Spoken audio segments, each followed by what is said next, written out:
Next, we're going to get into our science policy and citizenship program on biodiversity, and I want to welcome up our youth volunteers who have been working so hard on this project. They are going to present for about an hour, and then we'll open up the forum to questions and answers from both our students here and from our expert panel.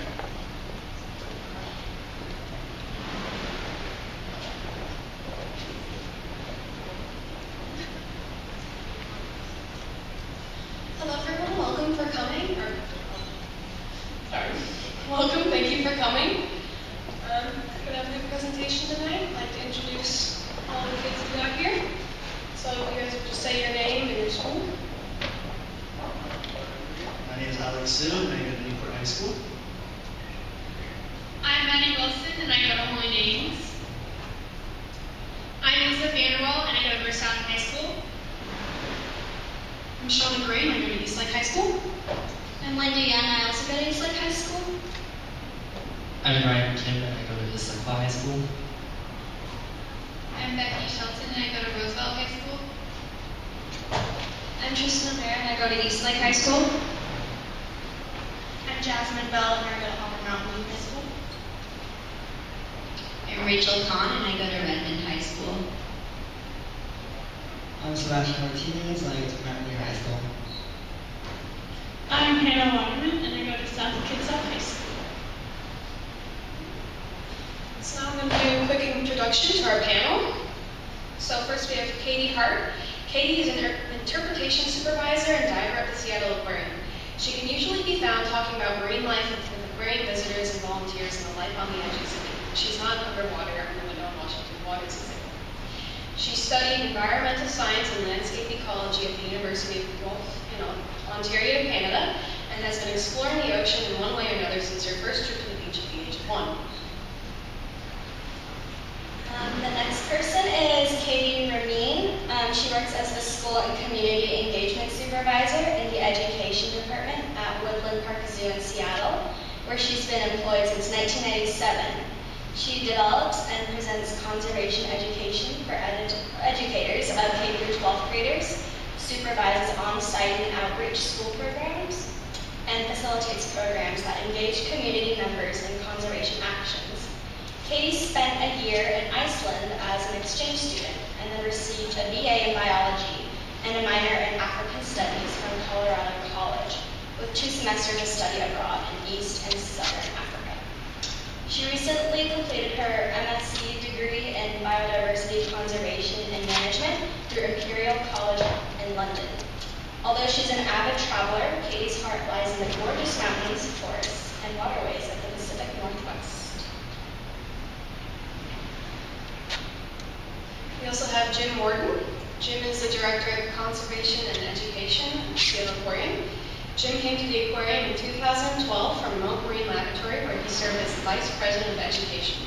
At both Mote and the Smithsonian Marine Station, he gained valuable experience translating current marine science research for general audiences through programming and exhibitry. Jim's career in marine science education incubated at the Oregon Coast Aquarium, where he served as a volunteer, intern, education specialist, and supervisor. He holds a Bachelor's of Biology from the University of Michigan and a Master's in Marine Resource Management with an emphasis in education as a conservation strategy from Oregon State University, and is currently completing a PhD in educational measurement at the University of South Florida. Jim is also deeply involved with the National Marine Educators Association, where he is a member of the Board of Directors and serves on the Executive and Strategic Planning Committees. And we have Katie Fife, who is, as of today, the new School and Family Programs Manager at the Seattle Aquarium. Prior to her position at the Seattle Aquarium, Katie worked at the Birch Aquarium in San Diego, where she was the community coordinator for the aquarium and Scripps Institute of Oceanography. She also recently served as the education chair for the San Diego Audubon Society and campaign coordinator for the Sierra Club in San Diego. Katie has a BA in anthropology and an MA in marine affairs. She brings a great background on community partnerships, working with diverse audiences, and translating marine science topics for the public.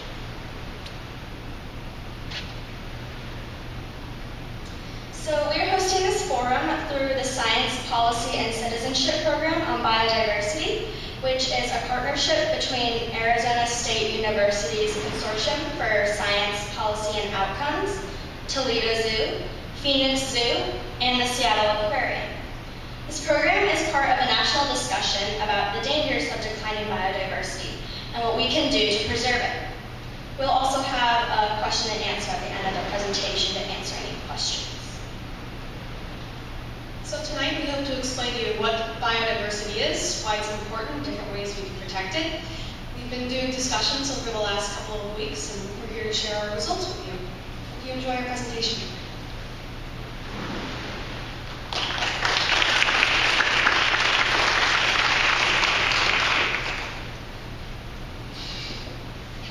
Hi everyone. So you might be wondering, what exactly is biodiversity? Biodiversity is a term used to describe the immense variety of life on Earth.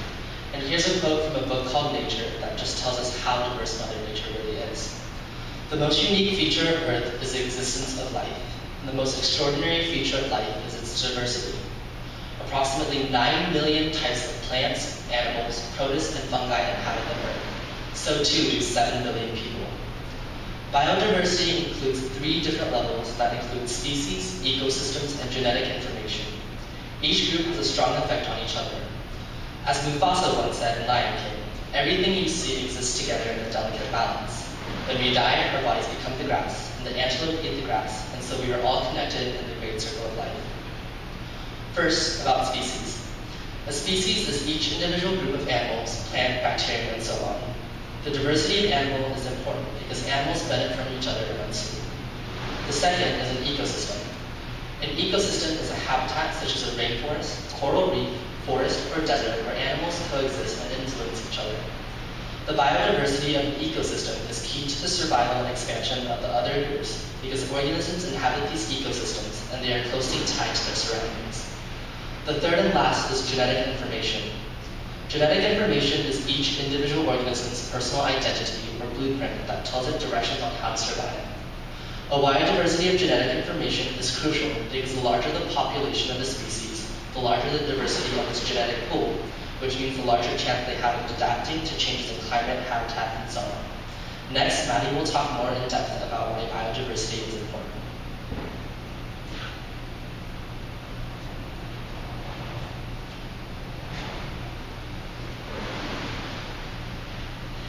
Hi, I'm Maddie, and me and Rachel will be presenting about the importance of biodiversity. Without diversity, we lose more than we can ever rebuild. For economic, social, biological, and even intrinsic reasons, biodiversity must be preserved. We all ask and wonder, why should we care?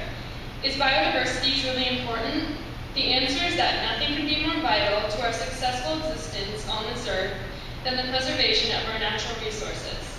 Without them, we lose many things that we take for granted, things that cannot be found again once they are gone. For example, biodiversity provides many ecosystem services, such as the formation of healthy soil, the protection of our water resources, nutrient storage and recycling, and maintenance of ecosystems. These are only a small sampling of the things that nature provides. All these things are given freely. We take them for granted, but they are truly priceless actions. Without these simple natural processes, the world as we know it would begin to fall apart. Not only this, but we draw many resources from the environment, including food, medicine, lumber, breeding stocks, future resources, and most importantly of all, diversity in genes, species, and ecosystems. Biodiversity provides us with a great range of fruits and vegetables that we choose from, the choice of the material with which we build our houses. When species begin to go extinct, we lose the chance to study and learn from them. Their genes are pulled from the gene pool, making the number of species that could be created susceptible to more diseases and defects. Species need a large variety of genes to ensure successful survival. And without this variety, with less species to see, tourism and recreational hobbies can also suffer. Every species in an ecosystem has a unique niche or purpose in the ecosystem, so that species can keep one another in check. This idea is well demonstrated by the widely used sea otter urchin kelp example. Sea otters use kelp to anchor themselves in the water so that they don't float away. Sea urchins eat the kelp, and sea otters eat the urchins. Take sea otters out of the equation, and the sea urchin population grows exponentially and continues to eat the kelp until there is no kelp left, resulting in areas where no population can thrive, commonly referred to as dead zones. A similar effect can occur in instances of symbiosis as well, and it is demonstrated right here at the Seattle Aquarium. Those of you who have visited the aquarium before probably noticed the big Napoleon wrasse swimming around in the Pacific coral reef exhibit. If you're lucky, we might witness the Napoleon wrasse stop in front of the main window and open its mouth and gills so that the small cleaner wrasses can clean it by eating parasites off its body. The same behavior happens in the wild as well, but wild Napoleon wrasse populations have declined considerably due to overexploitation. If humans took all of the Napoleon wrasses out of the ocean, the cleaner wrasses would lose an important source of food. Just by looking at these two examples, it is apparent that ecosystems are much more successful if they have biodiversity. Genetically speaking, biodiversity keeps populations healthy.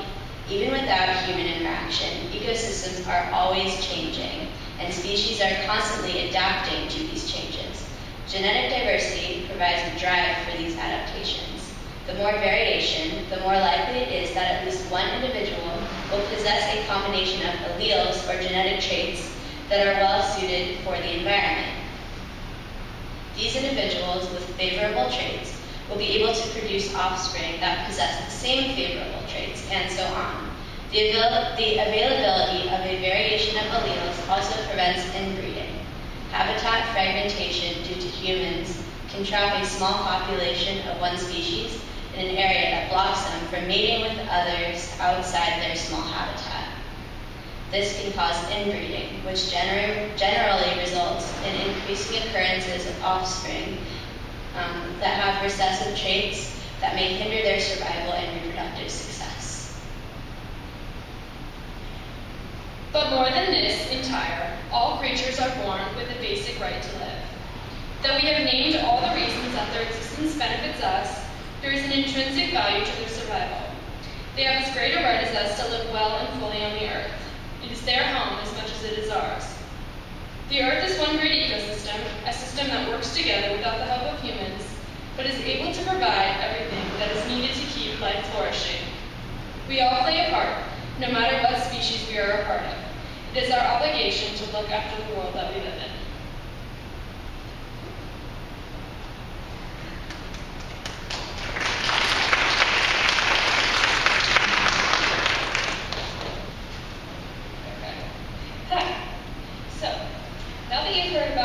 Why biodiversity is so important. Some of you might be wondering, what is the issue here? So, the issue is that biodiversity has been decreasing over the past several decades all over the world. Human impacts have caused strains on species and natural resources, and our biodiversity is under constant pressure.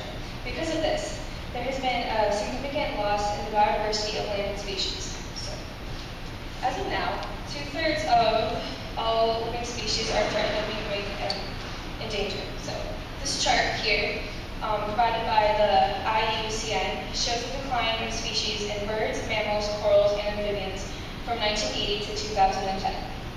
As you can see, every kind of species has declined in some way. Birds and mammals, those particularly also not having that much of a decline, do still are affected by biodiversity. Amphibians have had more of an impact of this, but what is truly startling about this graph is the decline in corals, which are really important for the biodiversity in the sea. All of these species decline can be traced back to the human activity that impacts biodiversity. So, in addition to species decline, natural resources like land and water are also being poorly used and destroyed, therefore negatively impacting biodiversity. An example of this is the Aral Sea. This is the Aral Sea. It's located by Kazakhstan and Russia. And in 1973, it had an area of 86,000 kilometers and was the 4th largest lake in the world. Keyword was. So If you look at the picture here, you can see that it's surrounded by deserts, and the only way that water gets to the sea is through runoff from mountains, streams, and glaciers. But in the late 70s, the Soviet Union decided to irrigate the Aral Sea in order to join in to make cotton and produce the world markets.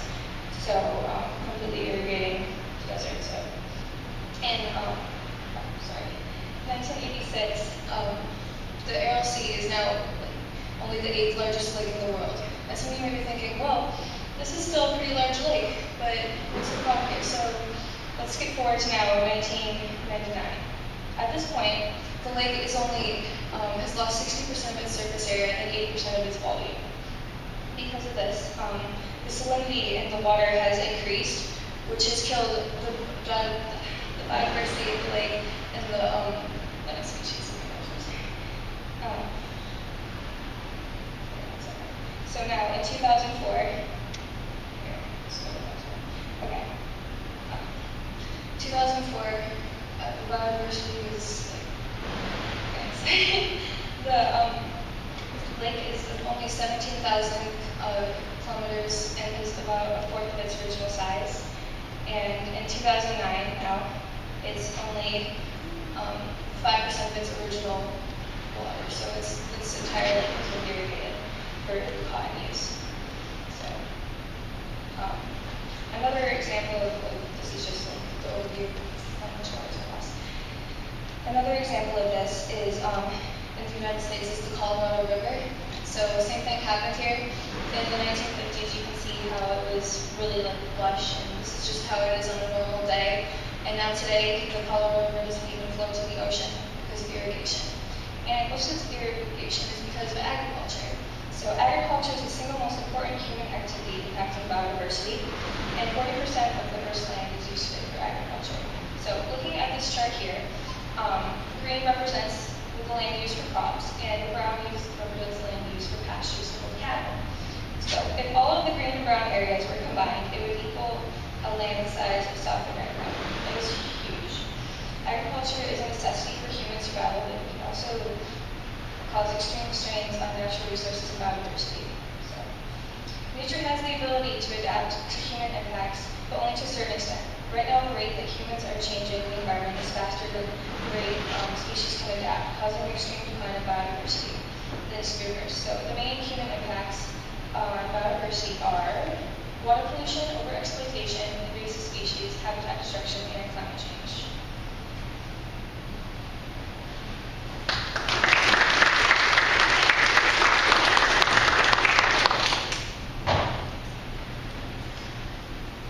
The first human impact that we are going to discuss is water pollution. Around 80% of ocean pollution enters our seas from land, so we have an immense impact on the quality of water in our oceans, lakes, and streams. About 1/2 of all ocean pollution is caused by sewage and wastewater, which is sometimes dumped straight into the ocean or other bodies of water, resulting in all kinds of chemicals, papers, plastics, and other waste to end up in the ocean. Each year, the world generates 400 billion tons of industrial waste, much of which is pumped back into waterways untreated. In the United States alone, 400,000 factories take clean water from rivers and pump back polluted waters in their place. But factories and large corporations aren't the only sources of pollution. Almost everywhere pours chemicals of one kind or another down their drains or toilets. However, many substances are not able to be filtered out through the water treatment process, which causes high levels of dissolved pharmaceuticals like birth control and, during the holiday season, cinnamon to be found in the ocean. And although these things may appear at first glance to have a negligible effect on the environment, they can cause very big damage. An increase in sewage and fertilizers then causes a massive increase in the growth of algae or plankton, which overwhelms huge areas inside lakes, rivers, and other bodies of water. When all of this algae dies, there's an increase in bacteria that decomposes the algae and uses up a good portion of the dissolved oxygen in the water. This then reduces the amount of oxygen for other forms of life, leading to what is known as a dead zone.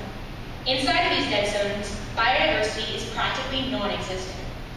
Fish and other organisms suffocate to death, so fishermen and other people who depend on the sea for food have no means of livelihood or nutrition.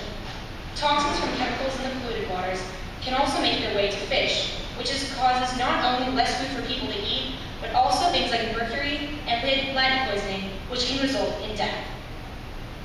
Plastic is the most common type of trash that is found along the ocean's beaches. This is because plastic is one of the most common materials in general, used in everything from clothing to automobile parts. It is also light and floats very easily, which allows it to travel enormous distances across the world's oceans. Plastics present a major hazard to seabirds, fish, and other marine creatures who consume the plastic in the ocean.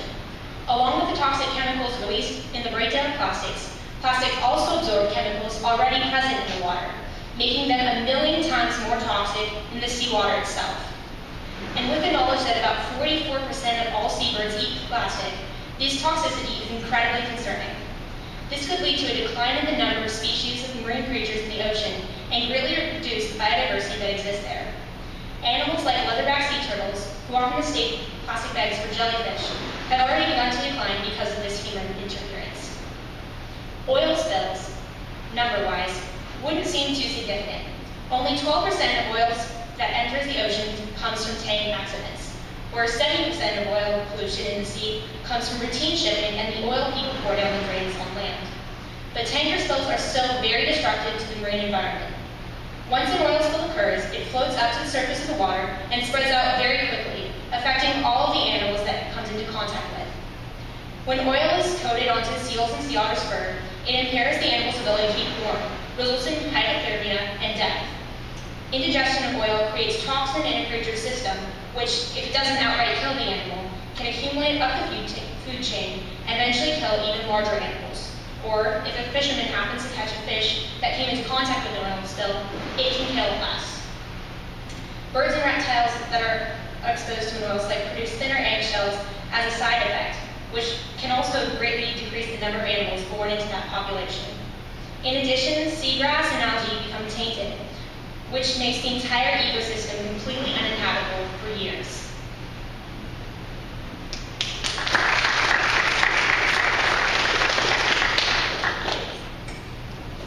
So the next human impact on biodiversity decline that we're going to discuss is overharvesting or overexploitation.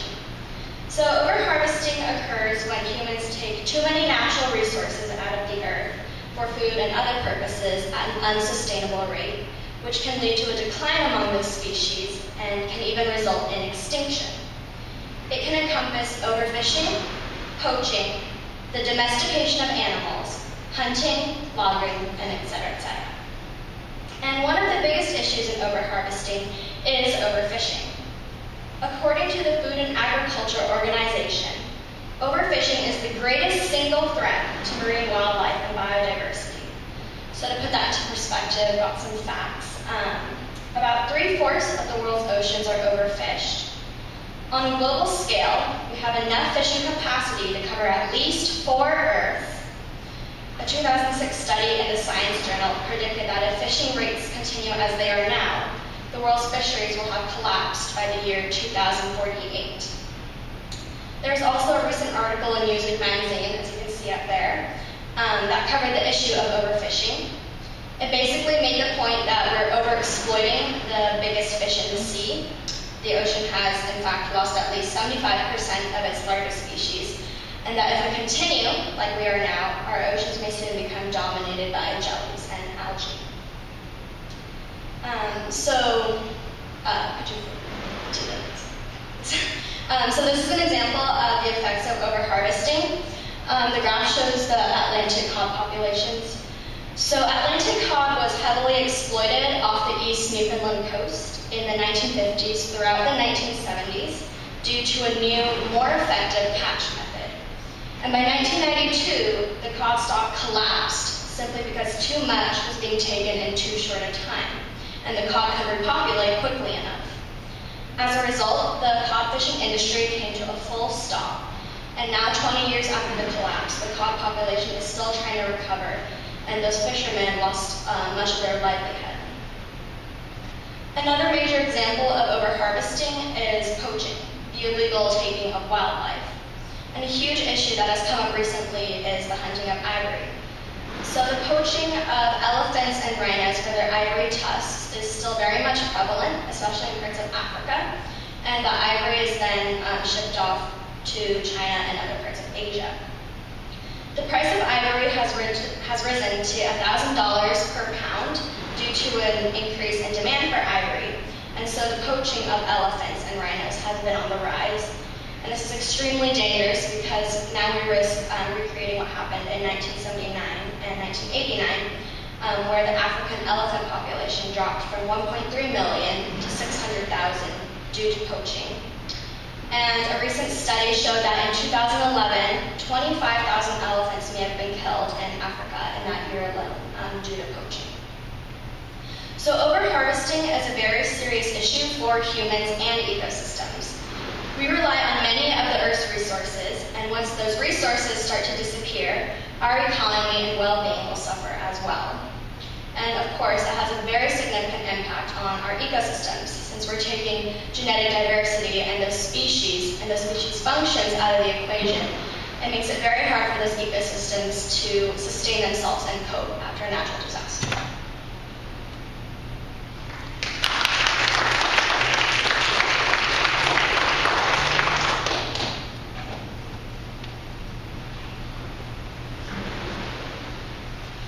So the third major human threat to biodiversity on Earth is invasive species. Invasive species is a non-native species that harms the environment, human health, or the economy. These species are introduced accidentally or purposely by humans. So people may release species or plant them. So if you guys have nice plants out in your yard, a lot of them aren't native and some of them actually spread. In Washington, we have a lot of foxgloves. They're actually poisonous and non-native, which is a large problem. We also have Himalayan blackberry, which take over.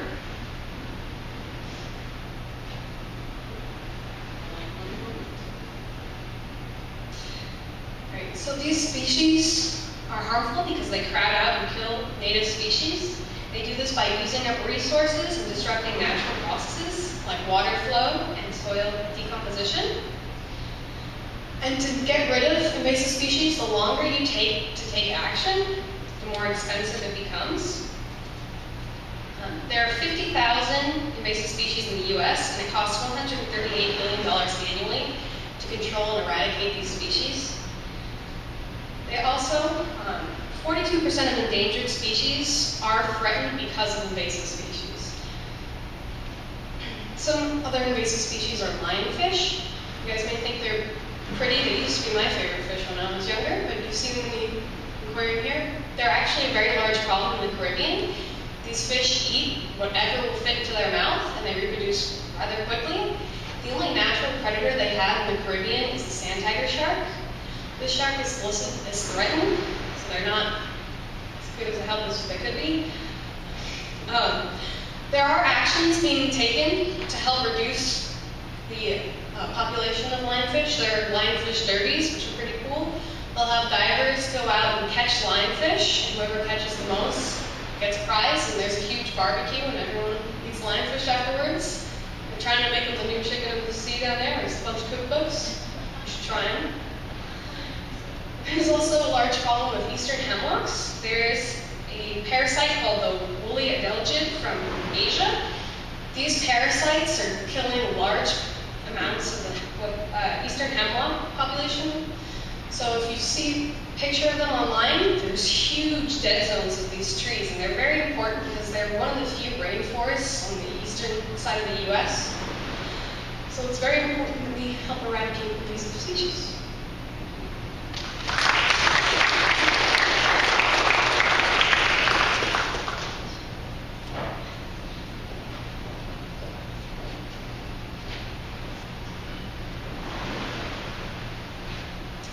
The fourth human impact we're going to discuss is habitat destruction. Habitats serve an essential component to the success of a species. A species' natural habitat consists of ideal temperatures, food, and terrain. It is the type of environment in which a species is most likely to flourish. When a species is uprooted from their natural habitat, due to habitat destruction, it can have fatal results. It not only affects the species, but the entire ecosystem. As the human population surpasses 7 billion, the pressure we put on Earth's resources becomes increasingly strenuous. Our expansion and construction projects are leaving ecosystems in danger. Hannah is going to give us some examples of habitat destruction. So some examples of habitat destruction will be coral reefs, deforestation, city and suburb expansion, farmland, shoreline armoring, damming of rivers, and lastly, estuary changes and development. So coral reefs are the rainforests of the sea, and they are one of the most diverse ecosystems in the world. Reefs only occupy 0.1% of all the ocean surfaces and provide 25% of all marine life's home. Coral reefs are the most in danger because people take pieces of the reef and as small as this, and they will take it home with them. This small piece of coral is 15 years of growth for the coral, so it really puts them back a lot just for taking a little bit. Another issue of coral reefs is coral bleaching. So coral bleaching is where the temperature of the water will increase or decrease a couple of temperatures past average, then will cause the algae from the coral to leave. In reaction, the corals will turn white and possibly will die.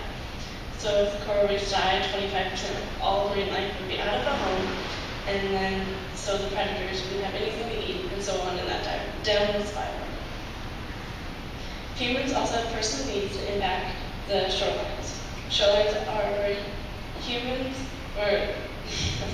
shorelines is where marine and land meet. So this is a doorway for pollutants from one thing go to another ecosystem. So we use a method called shoreline armoring to prevent the shoreline from enduring and protecting public and private property like roads and railways from the shoreline. This idea was pretty much to have a wall between the shoreline and from the land, so the pollutants wouldn't go in, but and also for the fact to stop the erosion that happened. But it just made all the biodiversity that was there and all the things that used to live there to go away, and really messed up the whole entire ecosystem. The problem with this is that 25% of Puget Sound shoreline has already been honored, and with about 4.4 million people living in countries surrounding the Puget Sound, the population growing, shorelines are being pressured to put up more shoreline armoring and would increase, lose more biodiversity. Damming of rivers is also a drastic change of habitat that messes up things around it. It doesn't always just mess up, it messes up the whole river. A big thing that is hurt by damming is salmon and river protective seconds. So when salmon comes up from the ocean, they go to the river and they can't get past it, and they have a hard time finding salmon ladders to getting back to their original spot. Once they actually have the babies and trying to come back down, they will get hurt in the turbine, and if they don't get killed through that, they get stunned and become easy prey. Then also the dam from going from the original spawning to the ocean normally takes about a week or two. But because of the dams, it takes months, which make them softer and easy prey, and also deters them from wanting to migrate more. All of these examples demonstrate habitat destruction. As more habitats become affected by human expansion and activity, the risk of species survival elevates. A species without a habitat is without a source of food and shelter. We have talked about habitat fragmentation, a result of habitat destruction. Rachel earlier explained the danger in isolated populations, leading to inbreeding and to increased exposure to human activity. And even though efforts to preserve land have gained more support, it still lacks the universal determination needed to counteract biodiversity loss. Habitat destruction is especially controversial because it puts into question our priorities, the needs of humans or those of the environment. Protecting more land may cost farmers potential crops, thus creating economic hardships. And while we create more protected parks, it still demands funding to be maintained. Now Jasmine and Brian are going to talk about our last human impact.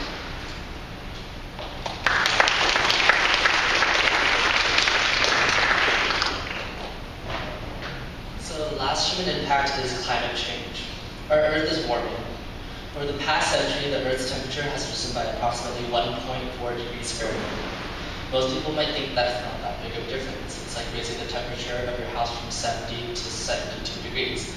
But while to us, it might not seem like a big difference, but the Earth is very similar to our bodies. Our bodies become extremely weak and they become sick when our inner body temperature goes up or down 2 degrees. It's very lethal.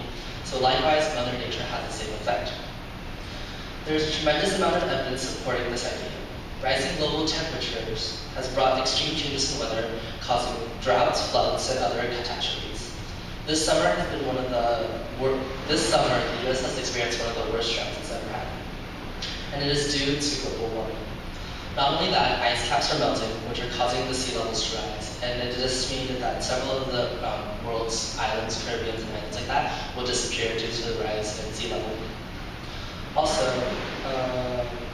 the ocean's temperature is rising, increasing, becoming more acidic, which is making it very hard for certain animals to live. Over the past 150 years, industrial human activity has led to the emission of large amounts of greenhouse gases and the burning of fossil fuels and other sources of energy. One of the main sources of greenhouse gases is the burning of fossil fuels, a source in the 21st century that is becoming harder and harder to obtain. And although a vast number of people do know the negative side effects of burning fossil fuels, people continue to abuse the environment and consume more fossil fuels. So the greenhouse gases that Brian was just talking about come from humans polluting our environment. So these are the 4 main greenhouse gases, and they basically just go into large amounts into our atmosphere every day, from things as big as burning fossil fuels to things as small as fertilizing your yard. And so you think that, oh, this isn't a really big deal, how can just these small amounts of gases affect our climate? Well, according to this chart, oh, just kidding. I'll look at the chart later. Oh, okay, here's the chart. So, this shows the global CO2 emissions from over a 100-year period. And you can see that in 1950, it really started to spike and shoot up. And it's still doing that to this day. It will keep going and being very consistent as long as these gases go into our atmosphere.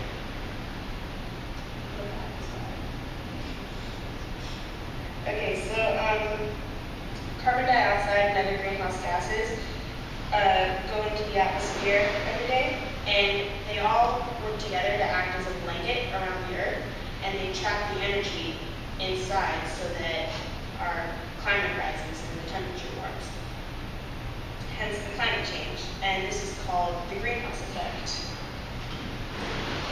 For example, Venus's atmosphere is 95% carbon dioxide, and its average temperature is 900 degrees Fahrenheit.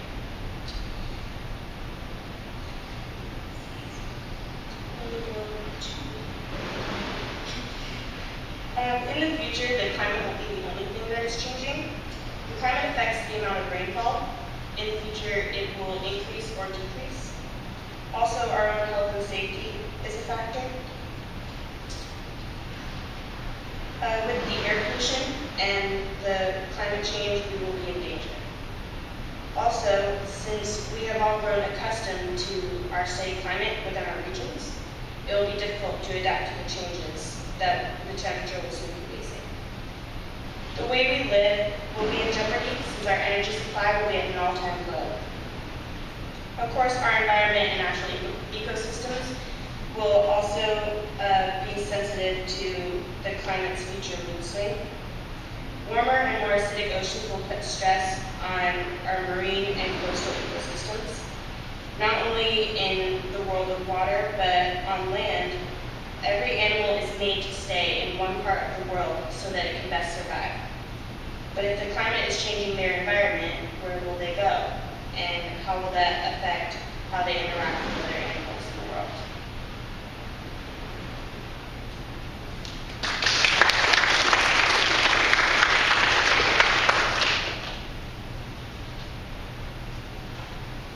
So, right now you may be wondering on what's being done to help because this problem is pretty dire.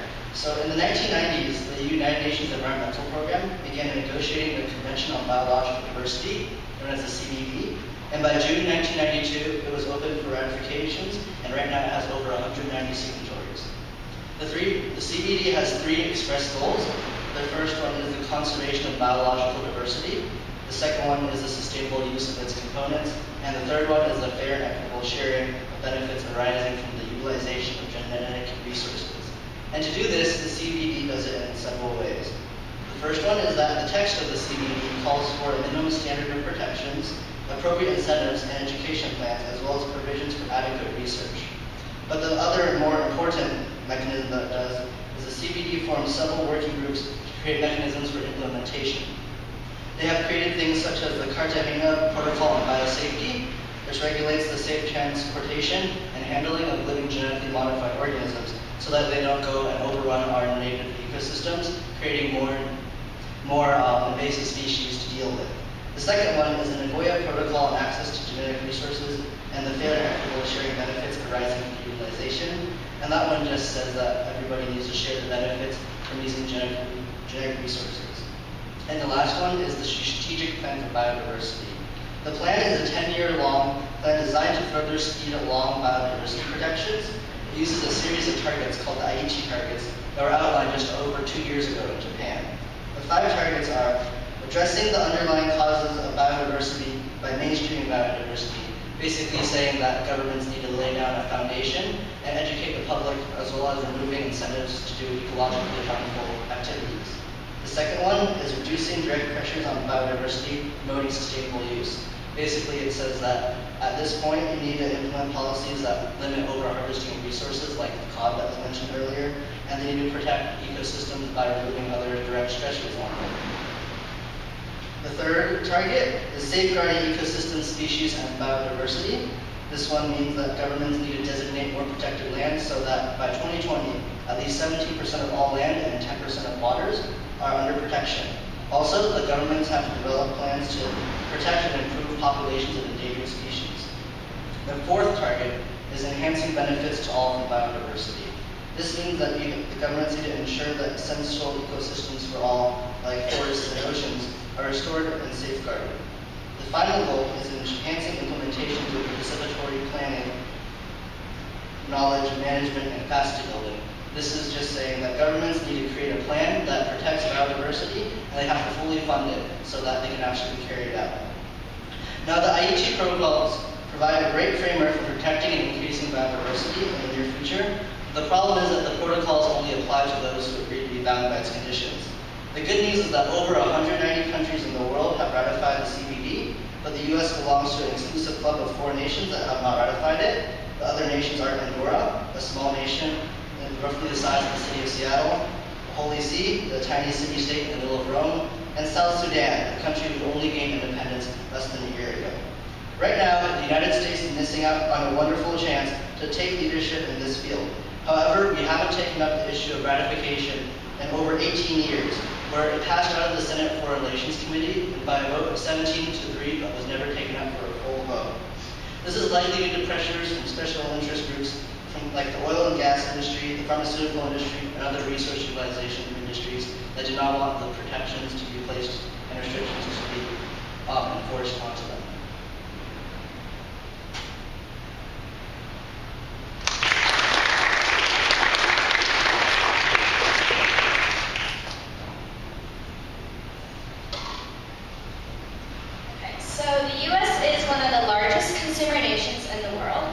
which means that we have a very significant impact on the environment.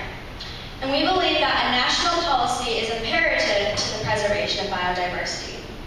And while there needs to be efforts at all levels, so on us as citizens, as well as the local, regional, state, and national levels of government, a national policy will act as a guide and umbrella to unify the policies of the lower levels of government.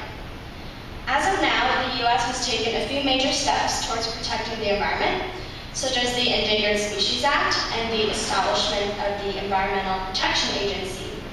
But these acts are too scattered and they don't combat the real issues at hand. A national policy would work towards concentrating our efforts and targeting the causes of biodiversity decline. One way to solve a problem is through prevention of the causes. For our national policy to be successful, we need to consider the anthropogenic factors we just examined. Water pollution, overharvesting, invasive species, habitat destruction, and climate change are the top 5 threats to biodiversity and all need to be addressed. We suggest 4 courses of action: preservation and protection, economic incentives, education, and research. These 4 categories will consist of various programs to accommodate each of the threats. But just having these policies is simply not enough. They will require ongoing funding, enforcement, and maintenance. Now we're going to explain our solution in a little more detail. First, let's talk about preservation and protection.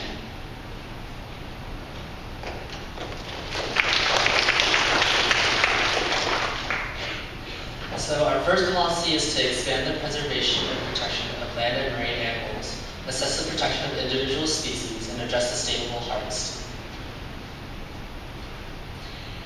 One of the most effective ways that biodiversity can be protected is through the creation of MPAs, or marine protected areas. These areas create environments where coral and fish can flourish without overfishing, harvesting, or other human activities to harm them. An example of one of these is the Chumbi Island Coral Park Limited, an award-winning private nature reserve that was developed for the conservation and sustainable management of an uninhabited island off Zanzibar, one of the last pristine coral islands in the region. The native people saw that the other coral reefs were being taken advantage of and damaged, and so they worked together to preserve the beauty and variety of life that existed on the coral island. However, more areas must be made MPAs in order for us to see a great effect. In the U.S., more than 10% of our land has been set aside as parks, wildlife refuges, and wilderness areas, yet less than 1% of the ocean has such protection. All of our underwater treasures deserve protection equal to this. Another way that we can preserve biodiversity is to address species diversity. Animal populations are disappearing at an alarming rate, and in order to keep Earth in balance, we have to protect them from further depletion. In order to do this effectively, we must classify each animal with the level of danger that they are in and act according to these preset standards. The World Wildlife Fund has a classification system that allows them to take action depending on the animal's status. For example, the leatherback turtle is qualified as critically endangered. And in response to this, the WWF works to develop alternate livelihoods with people whose jobs depend on the turtles, making an effort to stop illegal poaching and train fishermen to stop the turtle bycatch by using turtle-friendly fishing boats and special nets. Though this is inspiring, many small corals, invertebrates, and animals and fish that are also endangered do not receive the same attention. These animals are just as crucial to the ecosystem, and data is hard to collect and expensive to fund. However, these species must also be protected if the success of the marine ecosystem is to be ensured. Sustainable harvesting is also vitally important. If we aren't responsible with the resources that we have, we may lose them. Rare coral harvesting and overfishing are both serious problems that must be addressed. If we take advantage of these resources, it will affect the entire ocean. The Monterey Bay Aquarium does an excellent job with their seafood watch, which enables them to educate the public about sustainable seafood choices. Aquaculture, or fish farming, could be a great solution to the increasing pressures on our ocean's resources. Coral can be mined for construction material, for limestone, jewelry, marine aquarium, and medical use. This can destroy the reef and erode the vegetation. The reefs take time to recover as they are very slow growing. These actions also cause the loss of fish habitat. In the long run, we could lose the great beauty of the coral reefs and much of the economic benefit that we gain from this lucrative business.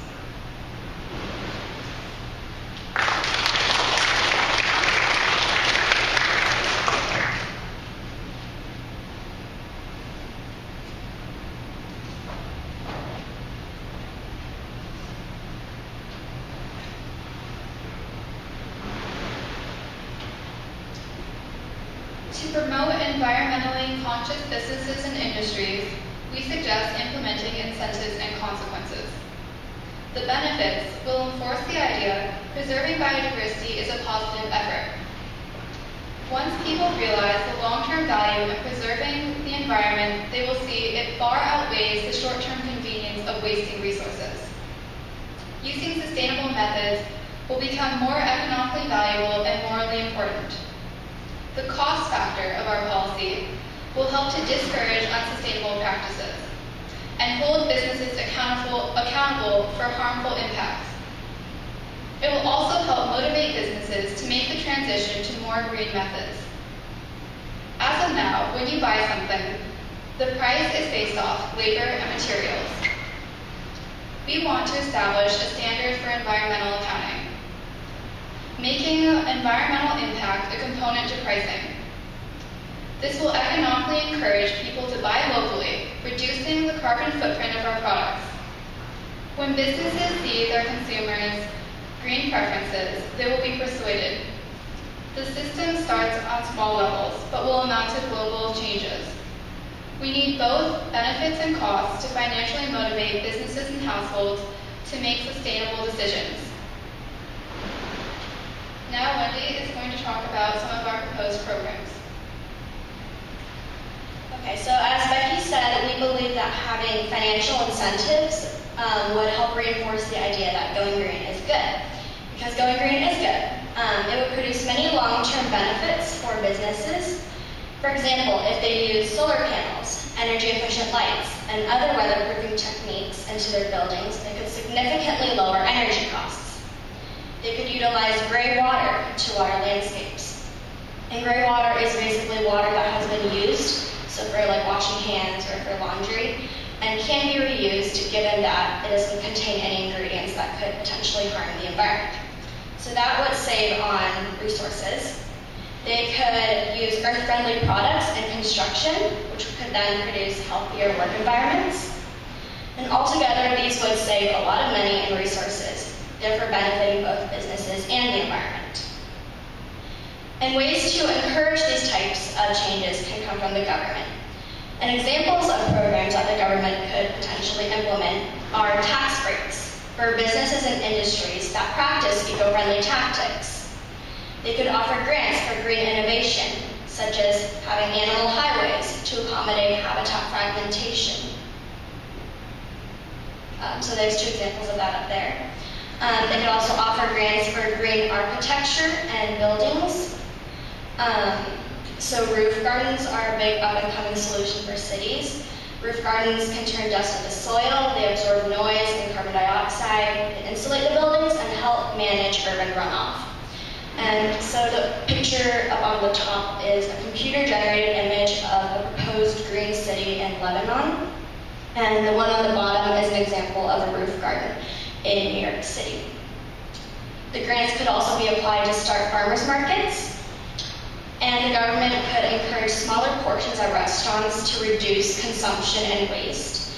And they could also establish a sort of green standard so that businesses that achieve that standard can earn some sort of logo or certification, which could increase consumer confidence and hopefully generate more profit for that business. And these long-term savings would help businesses generate higher profits, which would, in theory, help pay for these tax breaks and grants later on.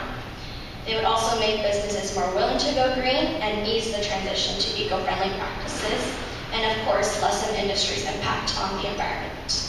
And now Shauna's going to talk about some of the costs we can implement. So costs are important because if we only do incentives, There will be companies who are like, okay, well, we can make some profit off of this, but there will also be companies who won't change their ways just because of tax cuts.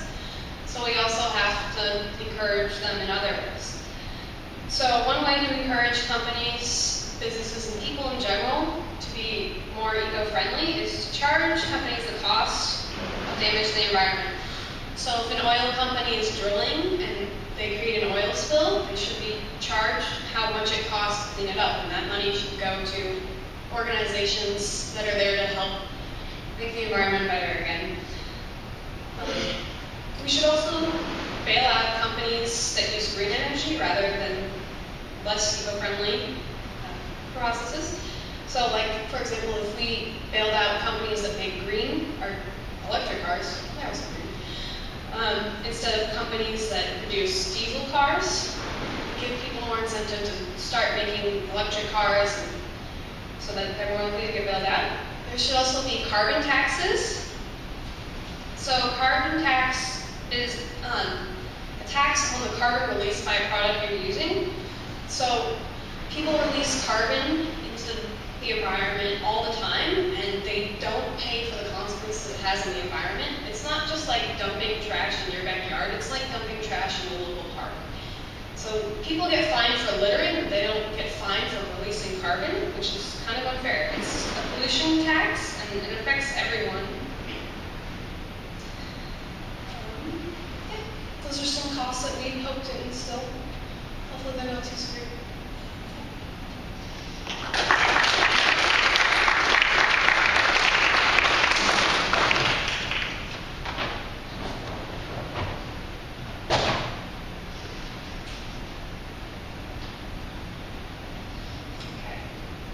Education is essential when it comes to creating a national policy.